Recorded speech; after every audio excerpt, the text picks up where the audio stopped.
Eh bien, bonjour à tous et bienvenue pour cette conférence intitulée La psychorésonance et les plantes. Alors, la psychorésonance, c'est une méthode que j'ai créée et c'est une méthode d'accompagnement thérapeutique qui fonctionne en synergie avec différents éléments en synergie. Il y a 5 éléments fondamentaux dans la psychorésonance. Je vais les détailler pendant la conférence. Et puis, certains de ces éléments, on va les expérimenter ensemble pour voir déjà ce qu'ils procurent de manière isolée les uns par rapport aux autres. On va expérimenter, voir comment ça agit physiologiquement, émotionnellement, mentalement. Et puis on fera une vérification de l'écho de notre état. Si, on peut imaginer que si on change d'état, si on change de posture, peut-être que les plantes vont aussi avoir une autre résonance et une autre musique. Donc on fera des allers-retours comme ça entre la présentation de la psychorésonance, des expérimentations ensemble, et puis le chant des plantes. Alors je suis Anthony Doux, je suis passionné depuis toujours par deux voies, deux courants, à savoir le courant artistique, où je suis musicien, comédien, chanteur et compositeur de musique dédiée au bien-être. Et puis l'autre courant qui me passionne, c'est la connaissance de soi, c'est l'exploration du monde et de l'humain. Et ce qui me passionne depuis toujours, c'est de faire rassembler ces deux chemins. C'est-à-dire comment la musique peut apporter au bien-être et comment la connaissance de soi et amener la connaissance de soi dans le domaine du spectacle et de l'artistique. Ce qui m'a amené jusqu'à aujourd'hui à créer, à innover, et c'est ce qui me motive en tout cas, et à créer 11 albums thérapeutiques, dont 6 albums sont basés sur la cohérence cardiaque. 6 albums que j'ai créés pour pratiquer la cohérence cardiaque, qui est une technique de respiration, pour la pratiquer de manière auditive et musicale. Et 2 autres albums où c'est un travail sur des fréquences. L'idée était de faire entendre, de se mettre en résonance à certaines fréquences et de faire entendre ces fréquences dans des environnements, un petit peu comme en permaculture, dans des environnements différents et adaptés pour mettre en lumière certaines fréquences qui nous font du bien. Et puis d'autres albums où c'est plus l'aspect technologique qui rentre en jeu, et avec notamment l'enregistrement binaural qui permet une écoute en 3 dimensions, le tout étant de nous amener à avoir des sensations différentes et des états de présence à soi différents. Et l'idée aussi est d'amener dans le domaine du spectacle vivant le côté bien-être, le côté sensoriel, le côté expérimentation. Et donc j'ai créé quelques spectacles où le public se retrouvait dans un état d'exploration. Et voilà, c'est ces deux chemins qui m'ont amené aujourd'hui à créer la psychorésonance. Alors la psychorésonance, il y a 5 éléments fondamentaux, à savoir la musique. Tout est vibration, donc tout est musique, que l'on l'entende ou pas. La respiration, qui est fondamentale pour la vie.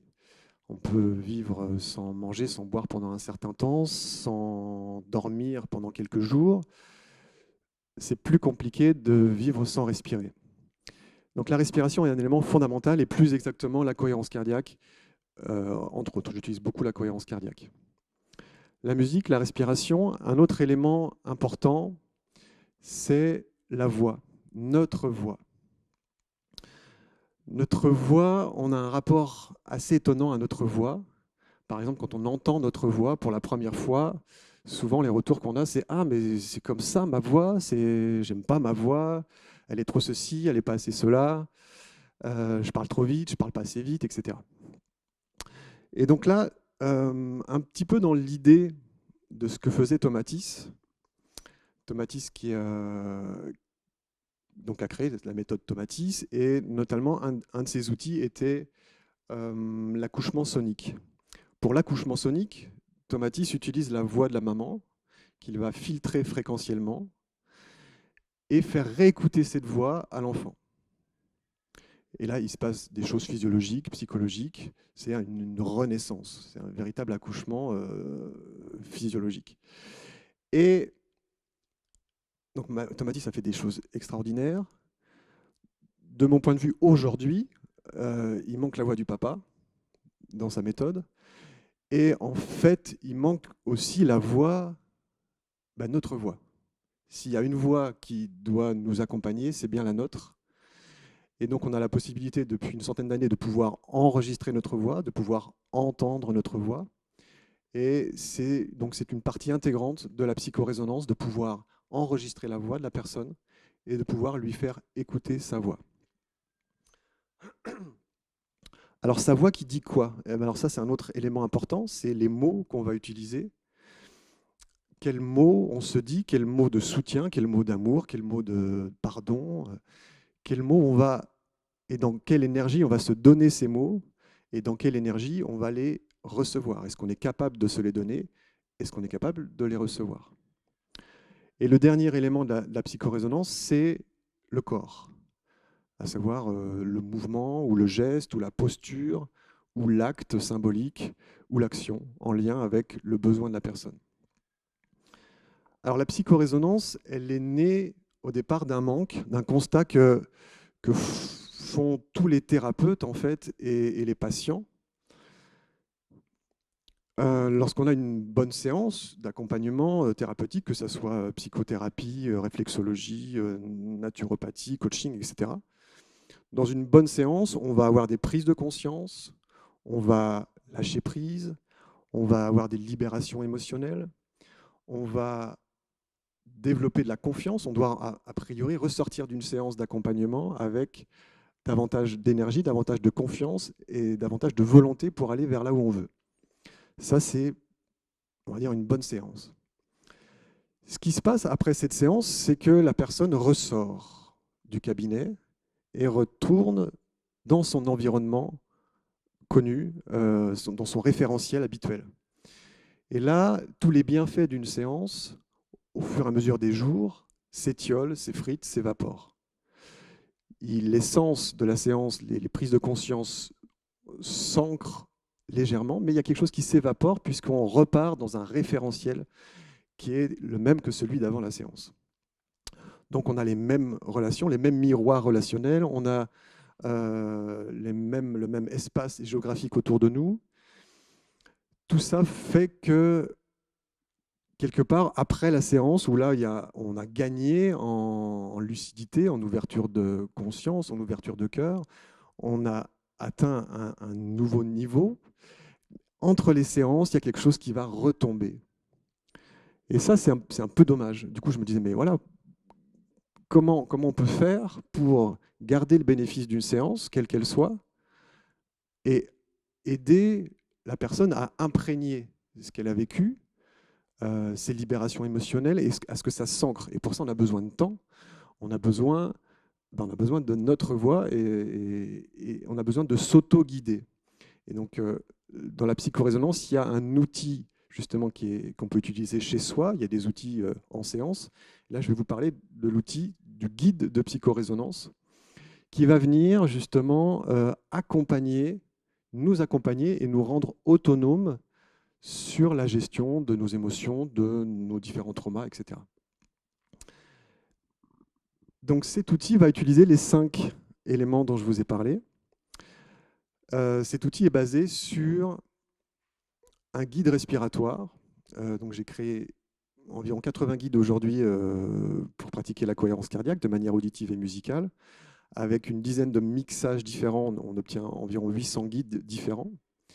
L'idée est d'enregistrer des mots ressources, des phrases ressources à la fin de la séance, de les placer sur un guide respiratoire pour pratiquer la cohérence cardiaque, d'y ajouter, insérer des fréquences, de faire un travail fréquentiel sur la voix pour avoir une voix agréable et surtout pour que la voix soit en cohérence avec le besoin de la personne, pour qu'elle puisse passer au-delà de ses blocages. Et donc, on peut écouter ce guide en respirant, ce qui nous place petit à petit dans différents états modifiés de conscience, de manière naturelle, simple, par la cohérence cardiaque. Et au fur et à mesure de l'avancée de la respiration, il y a notre propre voix qu'on entend et qui vient nous dire en général des mots plutôt positifs.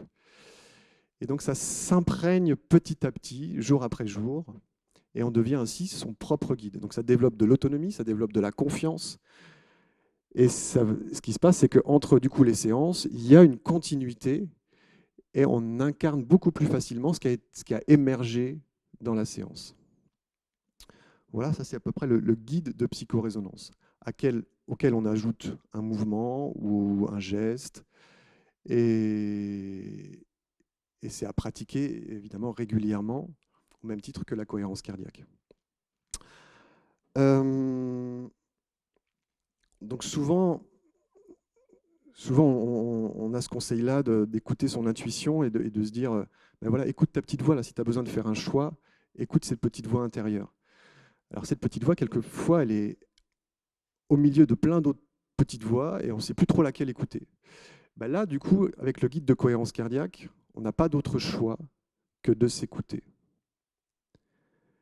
Et donc c'est intéressant de voir aussi en quelle posture on a pour pouvoir s'écouter, pour pouvoir être en cohérence avec soi, avec ses objectifs et en empathie, on va dire, en compassion avec ses propres blocages. Donc je vais commencer par vous parler de la cohérence cardiaque.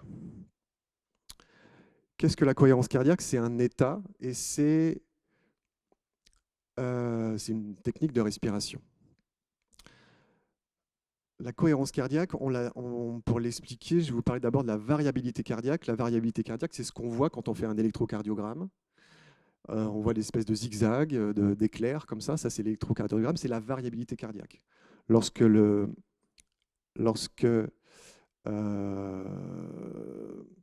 y a des pics, ça symbolise l'accélération cardiaque. Et lorsqu'il y a des creux, ça symbolise le ralentissement du cœur.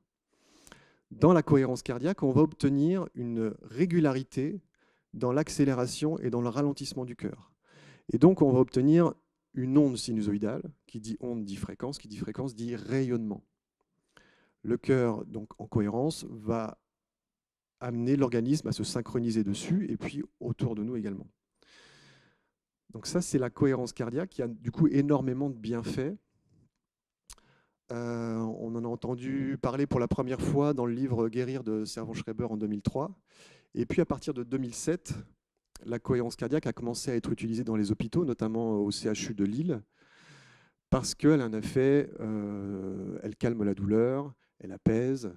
C'est un état qui gère aussi, qui diminue l'inflammation.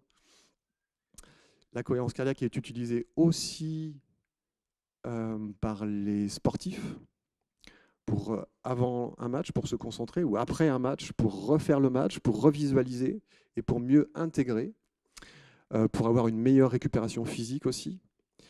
Elle est utilisée aussi par l'armée de l'air parce que pour les pilotes de chasse. En fait, la cohérence cardiaque agit sur le système sympathique et parasympathique du système nerveux qui se séparent en deux branches différentes. Et donc, on va à la fois dynamiser notre côté actif, plutôt masculin, et à la fois dynamiser notre côté récupérateur, plutôt féminin. Et la cohérence cardiaque nous donne un champ d'adaptabilité beaucoup plus grand, à la fois de centrage, mais à la fois d'adaptabilité. Et donc pour le pilote de chasse, c'est essentiel de ne pas être stressé, mais d'être complètement présent.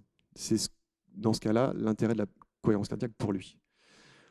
On la retrouve aussi dans les écoles aujourd'hui, pour les enfants. Les enfants l'utilisent pour avoir un meilleur apprentissage, une mémorisation plus accrue, plus facile. Elle est utilisée comme sas, c'est-à-dire après une récréation, après la cantine, on se pose, on respire, et il y a un nouvel état qui émerge sur lequel on peut travailler et avancer. Voilà, la cohérence cardiaque est utilisée dans plein de nouveaux domaines et elle s'insère aujourd'hui dans les écoles parce qu'elle a un avantage par rapport à d'autres techniques de respiration, c'est qu'elle n'est pas reliée à une religion ou à une spiritualité. Et donc, pour l'État, c'est beaucoup plus facile de l'accueillir dans les écoles, par exemple. Donc ça, c'est l'aspect cohérence cardiaque. Il y a énormément de bienfaits. Alors évidemment, les cardiologues la préconisent en prévention des maladies cardiovasculaires ou suite à des problèmes. Donc il y a énormément de bienfaits pour l'organisme. Je vous propose de l'expérimenter. C'est concrètement une technique on invite à la pratiquer 3 fois par jour parce que ses bienfaits sont énormes, mais à court terme. C'est-à-dire entre 4 et 6 heures, on a un effet physiologique, et puis après, ça s'estompe. Donc il est préconisé de la pratiquer 3 fois par jour, matin, midi et soir, voire 4 fois. Et donc les guides de psychorésonance aussi, j'invite à ce qu'ils soient écoutés au réveil, en milieu de journée, et puis avant le coucher. Là, on va juste pratiquer la cohérence cardiaque. Donc, c'est une technique de respiration. La cohérence cardiaque est annoncée avec une respiration de 5 secondes, une inspiration de 5 secondes et une expiration de 5 secondes pendant 5 minutes, de manière régulière. Alors, il y a une rythmique un petit peu plus précise que ça, que j'ai pu observer, qui est en lien avec notamment les animaux et la ronron-thérapie des chats, le ronronnement des chats. Et en fait, on n'est pas tout à fait à 5 secondes. 5 secondes. Il y a un rythme qui est beaucoup plus naturel que celui-ci. Donc, on va se baser sur celui-là. Et l'idée, je vais vous inviter à fermer les yeux, on va respirer, suivre le souffle de l'accordéon. Parce que quand j'ai découvert la cohérence cardiaque et j'ai vu tous ces bienfaits, je me suis dit, bon, ben, c'est génial, je vais essayer. Et en fait, il existe plein de guides visuels pour pratiquer la cohérence cardiaque, où on a une pastille qui monte pour indiquer l'inspiration, une pastille qui descend pour indiquer l'expiration.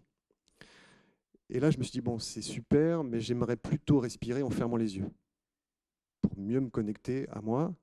Et donc, j'ai pris mon accordéon et j'ai enregistré le souffle de l'accordéon dans le tempo de la cohérence cardiaque. Et j'ai commencé à expérimenter la cohérence cardiaque comme ça, et puis ensuite à y ajouter des outils musicothérapeutiques en même temps. Donc, on va respirer ensemble. Juste avant, on va écouter 1 minute 30 de plantes environ pour se rendre compte de la musique des plantes maintenant, dans le présent.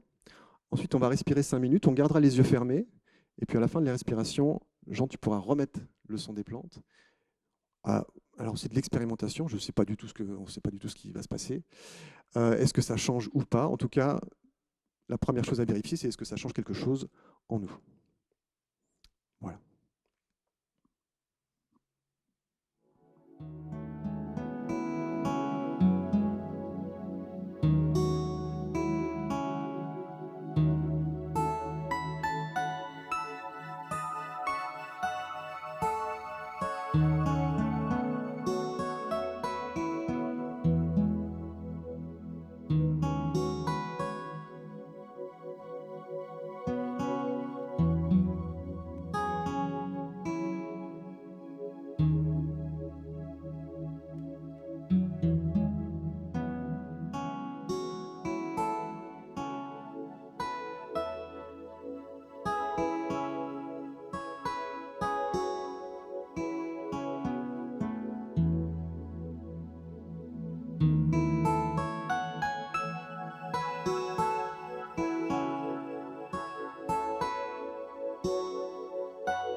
Ok. Je vais vous inviter à fermer les yeux et puis à suivre le souffle de l'accordéon. Simplement d'abord l'écouter.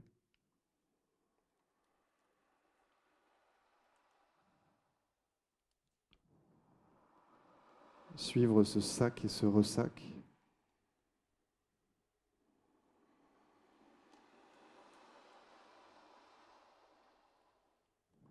Et puis on va respirer dans ce tempo-là, en inspirant par le nez, et puis en soufflant délicatement par la bouche, comme si on soufflait sur une bougie pour la faire vaciller sans l'éteindre. Donc on va souffler tous ensemble, et puis là on va inspirer par le nez.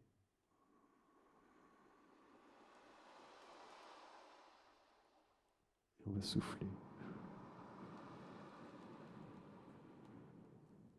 On inspire délicatement, tranquillement. On souffle naturellement, tranquillement. Inspirez par le nez, comme si on inspire une fleur, l'odeur d'une fleur.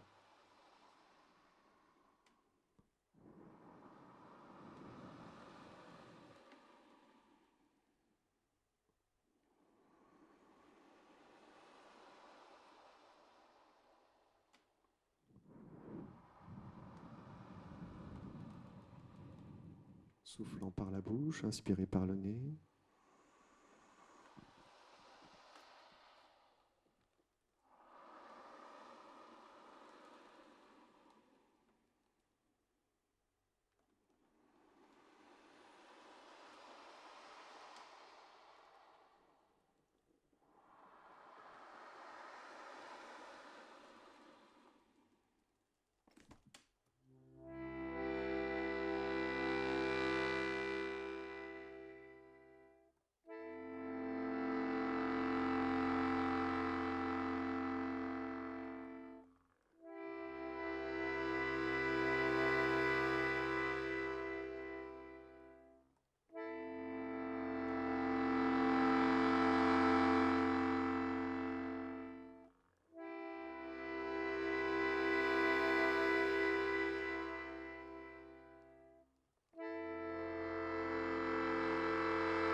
On va garder les yeux fermés.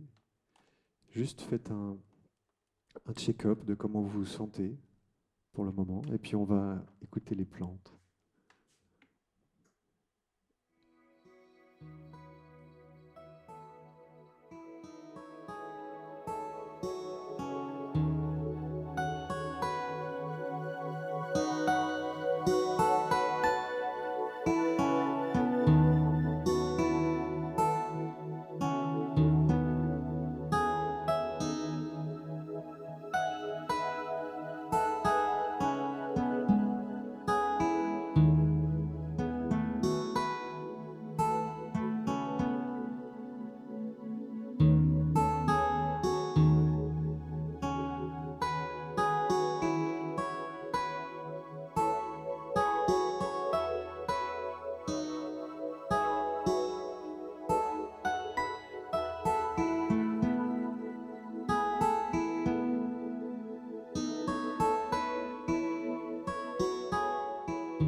Ok, tranquillement, ouvrez les yeux et puis vérifiez comment vous vous sentez.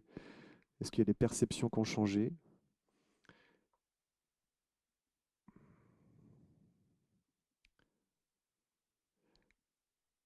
Jean, est-ce que tu peux dire un petit mot sur toi, ta perception qui est beaucoup plus affinée sur l'écoute de la musique des plantes?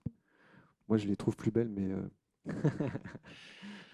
Alors en fait, on a branché là un géranium qui est une plante très stable et qui est très, je dirais en général, qui écoute bien les variations de son environnement. Alors, à l'oreille, je vois pas une énorme différence entre avant et après. Bon, moi, je suis pas musicien comme toi, donc, ou comme d'autres ici, mais je vois à l'écran, en fait, moi, c'est mon côté très technicien, pépiniériste qui ressort là. C'est que quand on voit la courbe à l'écran, l'équaliseur tel qu'il est là, on peut dire que tout ce qui est en dessous de 1000 Hz correspond au niveau des racines, tout ce qui est au-dessus de 1000 Hz, et là, la plante va entre, en général, ça, 18 000 pour un géranium, même 20 000 au maximum des possibilités. Ce qui est très intéressant, la seule différence qu'on pourrait situer, c'est que en fait, il y a un équilibre qui était déjà avant entre racines et feuilles. Donc l'intégralité de l'équaliseur se trouve, j'irais, j'irais très bien proportionnée. On le voit à l'écran, hein, c'est quand même très, voilà, c'est très équilibré, on va dire ça comme ça. Avec à 2000 Hz, on a un point d'équilibre qui est manifeste. Ce que j'ai éventuellement, avant de remonter le son, et ce que j'ai pu remarquer à l'écran, parce que j'ai pas toujours fermé les yeux, j'ai regardé l'écran, eh bien, on pourrait dire qu'il y avait, là, on voit qu'il y a il y a comme c'est assez saccadé en fait, ce qui montre une plante en bonne santé. Là, elle y va, elle y va, elle y va. Mais pour moi, alors, il faudrait revoir la vidéo, mais globalement, il y avait un petit peu moins de hauteur de crête, ce qui montre une activité un peu plus faible. Mais bon, il faudrait le voir à la rélecture. donc il y aurait plus d'amplitude. Alors, il y a plus alors en fait, il y a moins d'amplitude, enfin, il y a plus d'amplitude sur la base. Sur chaque fréquence. Sur chaque fréquence, elles vont un petit peu moins hautes et elles sont un petit peu, voilà, c'est un peu comme une plante qui s'endort en fait Ah, lorsqu'il n'y a plus personne autour, par exemple. d'accord. Mais c'est pas flagrant. C'est pas flagrant. Bon, c'est une petite expérimentation comme ça. Ce qui est intéressant dans la cohérence cardiaque, c'est que elle amplifie, elle augmente l'amplitude cardiaque. Le fait de pratiquer la cohérence cardiaque, ça augmente cette amplitude-là. Et notre amplitude cardiaque est un marqueur de santé. C'est-à-dire plus notre amplitude cardiaque est grande, plus on est en bonne santé. Si l'amplitude cardiaque est petite, on arrive à un état de maladie, voire s'il n'y en a plus, ben, c'est la mort. Et donc ça, c'est vraiment un marqueur de santé, cette amplitude-là. C'est intéressant que, voilà, à vérifier, à- à creuser en tout cas. Mais la cohérence cardiaque, en tout cas pour nous, nous amène à augmenter notre amplitude cardiaque. Voilà. Puis je fais une petite parenthèse par rapport à ce que tu viens de dire, parce que ça me paraît super important, parce que quand on analyse une plante, que l'on met effectivement à l'écran la courbe ou qu'on l'écoute, eh bien, ce qui s'applique dans ta très belle explication de la cohérence cardiaque s'applique à la vitalité de la plante. C'est-à-dire qu'effectivement, plus une activité électrique de surface. Alors là, on va, en résumé, on capte l'activité électrique de surface d'un végétal. Donc on a une sonde au niveau des racines, une sonde au niveau des feuilles. Et la différence de potentiel entre ces deux points va être transcodée en son par nos machines. Et plus une plante est en bonne santé, plus effectivement on va loin. Alors, on va parler de tessiture, bien qu'au départ c'est une activité électrique, mais transcodée en son, la tessiture sera d'autant plus large pour une même variété. Si la plante est cultivée, bien sûr, avec zéro produit chimique, si le terreau est bien humecté, enfin, si toutes les conditions de culture sont bonnes, eh bien la plante aura effectivement une activité très vivante et avec beaucoup de sons, on va dire ça comme ça, avec une force, vigueur, presque une rythmique. À l'inverse, plus une plante a soif, plus ça va réduire. Et puis si, bien sûr, elle a des très grands problèmes d'environnement, elle peut mourir, là, bien sûr, il n'y a plus rien. Donc on est quand même on va pas faire l'anthropomorphisme parce que je dis qu'il ne faut jamais en faire, mais globalement, si on parle d'activité électrique, là, avec celui du cœur, il y a quand même une trame commune qui est sympathique. Ok. Alors, un deuxième élément important de la psychorésonance, c'est la musique. La musique, alors qu'est-ce que la musique? Comment fonctionne le phénomène vibratoire? Comment la musique agit sur nous? Comment elle peut nous accompagner? Deux phénomènes euh, essentiels du vibratoire par rapport à la musique, c'est le phénomène de résonance et le phénomène de synchronisation. Le phénomène de résonance, par exemple, si on prend deux guitares accordées de la même façon l'une à côté de l'autre et qu'on joue sur la guitare de gauche la corde de mi, l'autre corde de mi de l'autre guitare va se mettre à bouger, va se mettre à vibrer, sans qu'on la touche. Ça, c'est le phénomène de résonance. Une fréquence met en mouvement la fréquence identique dans son environnement lorsqu'elle est mise elle-même en mouvement. Et puis le deuxième effet, c'est si cette résonance dure, on a un phénomène de synchronisation, c'est-à-dire que les ondes, les mouvements vont être en même temps, c'est-à-dire qu'elles vont vibrer, le phénomène vibratoire se synchronise. Et donc ça, on est, tout ce qui existe est fréquentiel, on est un empilement de fréquences, on a chacun notre signature fréquentielle, nos organes ont des signatures fréquentielles. Donc comment on va pouvoir mettre en mouvement par la musique, par certaines fréquences, redynamiser, remettre en mouvement certains organes, certaines maladies qui sont cristallisées, qui sont elles-mêmes en lien avec souvent un problème émotionnel, une croyance limitante. Et du coup, ça va, dans la psychorésonance, l'idée est d'agir sur tout ça en même temps. La musique va agir à la fois par l'aspect fréquentiel, mais elle agit aussi sur l'émotionnel, elle agit aussi sur le physique. Lorsqu'on place un instrument ou lorsqu'on se met devant le gong, on le sent bien, on sent les vibrations. Euh, je vais poser mon accordéon.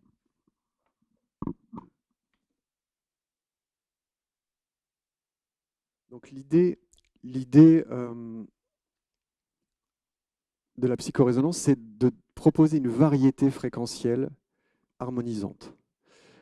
Chaque instrument a un son, a son timbre particulier, et donc sa richesse, sa capacité fréquentielle à lui. Un son, c'est à la fois, alors on parle beaucoup de fréquences aujourd'hui dans l'univers du bien-être et de la musicothérapie, c'est pas seulement ça, un son effectivement, il y a une fréquence grave, aiguë, médium. Un son, c'est aussi une durée, c'est aussi une intensité, c'est aussi un timbre donc, qui est déterminé par les fréquences, c'est aussi une intention, c'est aussi une spatialisation, une réverbération, comment le son se propage, il y a une vitesse de propagation. Et il y a comment je donne le son et comment je reçois le son qui est aussi complètement déterminant. Comment je vais donner ma voix, comment je reçois ma voix. L'idée est de proposer tout ça dans un environnement un peu comme en permaculture, c'est-à-dire un environnement favorable où chaque élément va s'auto-alimenter et va s'auto-accompagner. Chaque instrument en fait, de musique a sa particularité. Alors ça peut être sa particularité symbolique. L'accordéon, c'est un instrument qui respire, donc symboliquement, ça marche très très bien pour la cohérence cardiaque. Mais chaque instrument a son timbre et à sa richesse fréquentielle. Souvent, on dit que les bols tibétains ont une richesse fréquentielle assez large. Le gong donc un large spectre aussi. L'accordéon fait partie des instruments avec un large spectre. Et là, je parle du spectre fréquentiel de chaque note. Et en même temps, il y a d'autres instruments qui ont un plus petit spectre qui vont être aussi intéressants. Comment chaque instrument, chaque son va résonner en nous. Et c'est cette variabilité de son qui va nous aider à être davantage dans notre unicité. Donc je vais vous proposer un voyage sonore, un petit parcours sonore avec les différents instruments qui sont là. Je vais vous réinviter à fermer les yeux. On écoutera les plantes à nouveau après. Donc là, ça va être un voyage peut-être un peu plus dynamisant. Peut-être je vais me déplacer aussi. Donc voilà, avec les instruments qui sont là, comment ça agit déjà sur nous? Comment on se sent avec ça? Est-ce que ça fait du bien? Est-ce que ça dérange? Est-ce que ça est-ce que ça m'amène dans l'imaginaire ailleurs? Est-ce que ça vient me toucher émotionnellement, etc. Donc l'idée, c'est un quart d'heure de musique comme ça. On va se donner cette expérience-là. Et puis après, on verra si à nouveau il y a un changement ou une autre réactivité des plantes. Voilà, donc je vais vous inviter à fermer les yeux à nouveau. Et puis je vous souhaite un bon voyage.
Voilà, ça peut être intéressant de prendre le temps de vérifier comment on se sent. Est-ce qu'il y a des perceptions qui ont changé? Et Jean, est-ce que tu as vu quelque chose? Alors, ben, en fait, là, dans cette dernière partie, il y a eu quand même des sons plus graves qu'avant et des sons plus aigus qu'avant. Ça, moi, je l'ai entendu, donc je ne sais pas ce que tu en penses. Donc, si je l'ai entendu en général, c'est que tout le monde l'a entendu. Donc, on dirait que la tessiture a été agrandie, ce qui, pour un géranium, est pas mal parce que, en fait, les plantes Alors, jusqu'à présent, c'est ce que l'on dit, plus l'évolution dans le temps est longue, les fougères ayant 450 millions d'années d'évolution ont beaucoup plus d'activité électrique, donc beaucoup plus de sons que les arbres qui n'ont que, entre guillemets, 200 millions d'années d'évolution, et qui ont plus d'activité électrique que le géranium qu'on vient d'écouter, qui n'a, on va dire, que globalement 90-100 millions d'années d'évolution. Ceci dit, on voit là, dans cette dernière partie, que globalement, la texture s'est quand même agrandie. C'est comme si le principe de base de départ avait été un peu élargi. Voilà, donc ça je l'ai entendu, notamment au niveau des graves. Donc ça, c'est assez intéressant. Au niveau des graves, et en fait, c'est les mêmes notes, hein. Elle a repris les mêmes notes Alors après, il y que j'ai a fait dans le grave. Ouais. voilà, alors après ça c'est un phénomène. Alors c'est pour ça que j'avais branché un géranium. Les plantes les plus jeunes, bégonia, géranium, jasmin, et les plantes plus âgées comme les camélias sasanka et sinensis ont la particularité, alors le jasmin même là au niveau de l'accordéon et du géranium peuvent effectivement, par effet miroir, d'onde d'échelle, enfin ce que l'on voudra. Toujours est-il qu'il y a un effet de résonance qui peut se créer. La plante, si on répète par exemple en boucle une chanson, etc., elle finit par imprimer ça et pouvoir le ressortir. Ça a été d'ailleurs dans les travaux qui ont été faits par Roman Kawasaki, la japonaise musicienne que l'on avait invitée pour la première fois au premier festival à Paris, en mai 2017. Eh bien, elle avait mis 8 mois pour mettre au point un numéro musical avec un tricertis où effectivement elle avait compris que la plante pouvait répéter des notes. Et quand la plante a répété des notes, elle sait que pendant 2, 3, 4 mesures, la plante allait faire telle note, et donc elle jouait en tierce ou en quinte par-dessus. Enfin, voilà. Donc, et là, c'est bien que tu l'aies remarqué, effectivement, qu'elle ait repris tes notes, parce que effectivement, plus on travaille avec les plantes, plus les musiciens travaillent avec les plantes, et plus c'est un phénomène récurrent.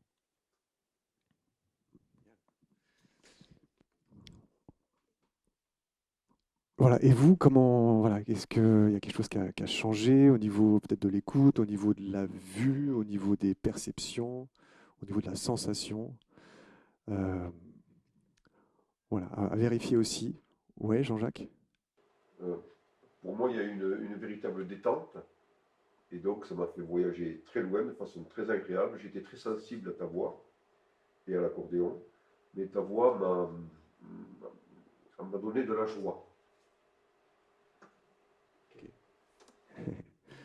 Merci. Bah, voilà, la musique a ce potentiel-là, effectivement, de nous faire voyager, nous faire voyager aussi dans nos émotions.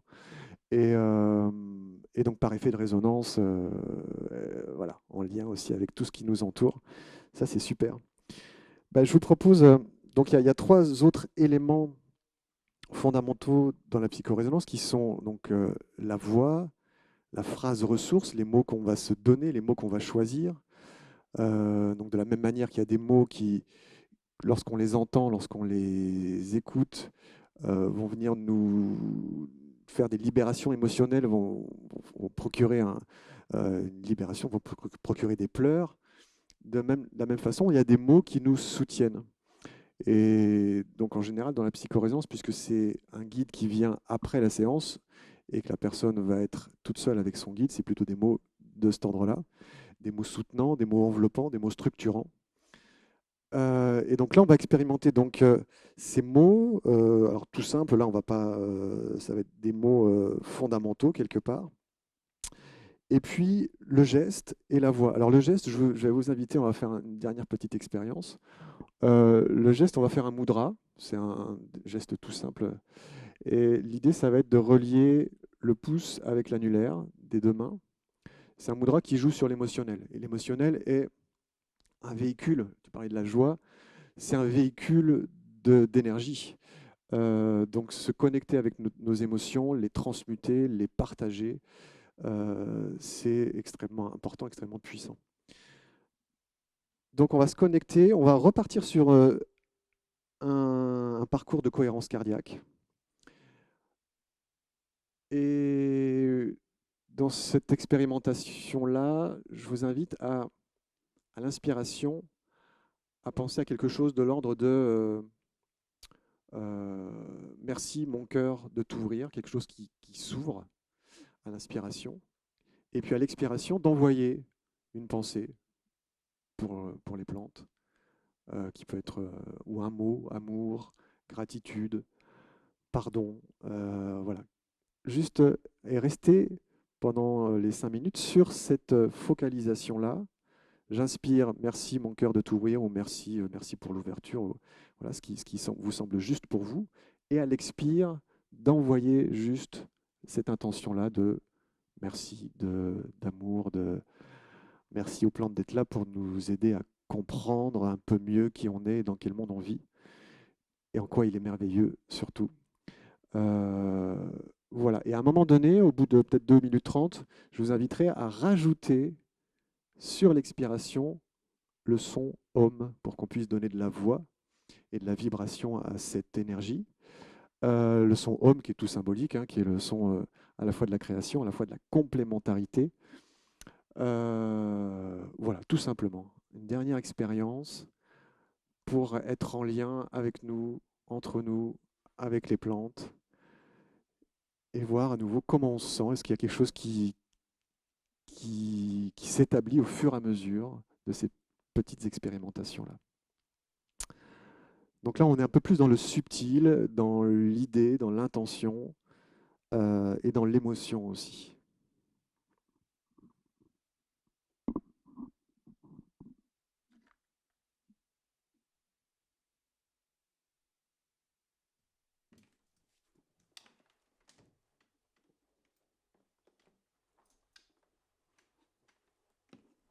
Alors, le mudra, c'est celui-là, c'est pouce avec annulaire.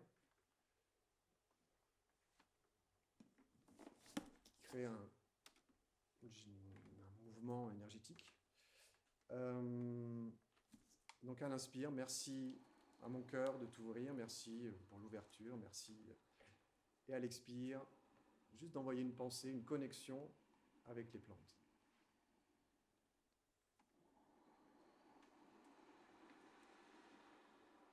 On souffle ensemble. Et on va inspirer par le nez.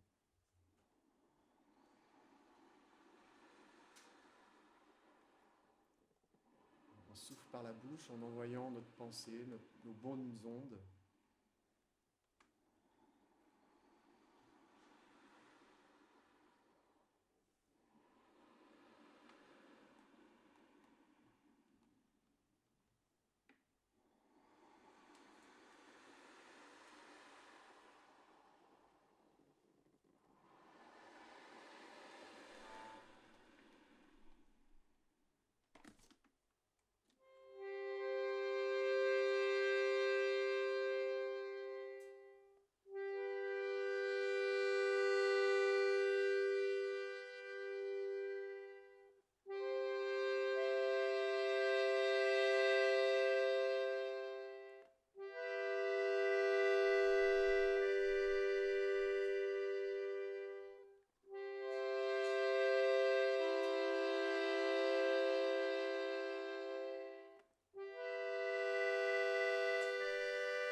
Prenez le temps d'ouvrir les yeux tranquillement,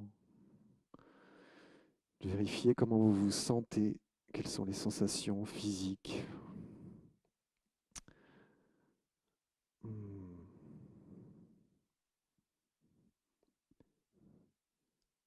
Alors, est-ce qu'il y a une petite influence ou pas?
Alors moi, ce que j'entends, c'est qu'il y a beaucoup plus de résonance, c'est-à-dire qu'elle respire plus, hein, il y a ces arpèges, et puis un long sustain là, qui est, donc ça, on a le temps de respirer, d'apprécier, c'est un peu comme si l'état dans lequel on s'est posé se propage comme ça. C'est ce que tu as... Oui, on peut le voir à l'écran. De temps en temps, en fait, l'équaliseur disparaît complètement. Là, comme là maintenant. Voilà, hop, ça repart. Donc en fait, on va dire que voilà, encore une maintenant. Hop, ça repart. Voilà. Donc effectivement, si on repasse le film depuis le début, on verra qu'il n'y avait pas ces moments de respiration qui existent toujours là maintenant. Bon, c'est ce qu'on peut dire. Alors, de toute façon, en résumé, ce que l'on peut dire de tout ça pour les plantes, c'est que une plante n'a pas d'activité électrique si elle se trouve dans un environnement négatif. Donc déjà, là, on a une très belle session. Donc déjà, même si on ne comprend pas tout, on passe un bon moment musical. Mais au niveau de la plante, c'est très bien, parce qu'autrement, elle se serait arrêtée. Ce qui est très étonnant aussi, c'est que quand on a commencé la musique des plantes, donc vraiment en 2012, 2012-2015, on a beaucoup cherché pourquoi, comment les plantes réagissaient ou ne réagissaient pas à telle ou telle chose. On avait indiqué dans la première note de synthèse de 2015 que les plantes n'aimaient pas les percussions, et effectivement, ça les arrêtait. Et des fois, ça pouvait bloquer, et même le petit géranium qui est là, pouvait être bloqué par des percussions pendant une demi-journée ou même jusqu'au lendemain. Donc, on avait indiqué que les plantes n'aiment pas les sons des percussions. Pour différentes raisons assez complexes, je pense, on n'aura pas vraiment la solution. Est-ce que tout simplement elles se sont adaptées ou est-ce qu'au final elles ont accepté leur environnement tel qu'il était? Parce que j'ai toujours aimé les percussions. J'ai été un musicien amateur en faisant l'école Dante Agostini en percussion. Et j'étais un peu, pas frustré, j'étais un peu déçu que les plantes s'arrêtaient dès qu'on avait une percussion dans la salle. Et puis en fait, depuis 2018, eh bien, les plantes aiment bien les percussions, et notamment bégonia, jasmin, enfin les plantes les plus récentes, de manière générale. Euh, eh bien, on peut transcoder l'activité des plantes avec des percussions, et elles le font très très bien, notamment les tambours japonais pour les bégonias, ça va très très bien, ce qui n'était pas possible avant. Voilà. Donc là, avec le gong, par exemple, on a vu que le géranium ne s'est pas arrêté, bien au contraire, et c'était très bien. Donc ça, c'est assez étonnant, parce que 2015, ça s'arrêtait, et aujourd'hui, elles adorent. Donc merci pour ça. Ok. Ben voilà, on a pu expérimenter déjà un peu à notre échelle et puis avec ce retour et cette résonance-là. Euh, les éléments de la psychorésonance qui sont isolés comme ça, imaginez ce que ça peut faire lorsque on respire en écoutant sa propre voix qui nous dit des mots plutôt réconfortants, d'encouragement, une voix qui est surtout imprégnée d'une séance de thérapie, c'est-à-dire qui va être imprégnée d'émotionnel, qui va être imprégnée euh, de surpassement de soi. Donc c'est toute cette mémoire qui agit et consciemment et sur l'inconscient.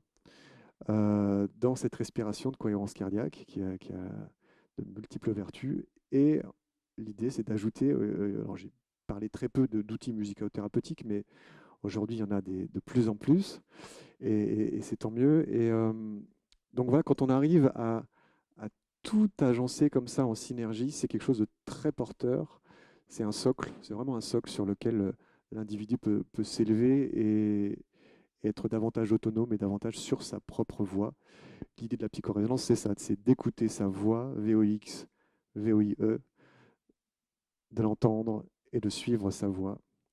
Et ça, c'est tout un chemin, et de le partager en plus avec les plantes, c'est merveilleux.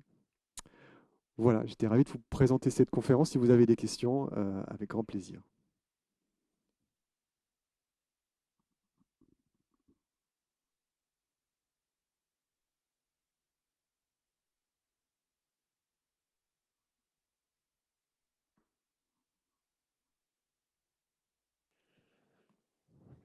Bah, en fait, tu nous laisses sans voix, donc avec une voix. Et c'est vrai que tu as dit beaucoup de choses, donc c'est très très intéressant. Comme je n'avais pas vraiment de questions, non, on te remercie très sincèrement parce qu'on se connaît depuis peu, là, suite à une conférence, et on a bien fait de t'inviter parce que c'est effectivement passionnant. Et on te remercie très chaleureusement pour ton travail tout à fait passionnant. Merci à toi. Merci, merci. Merci à vous.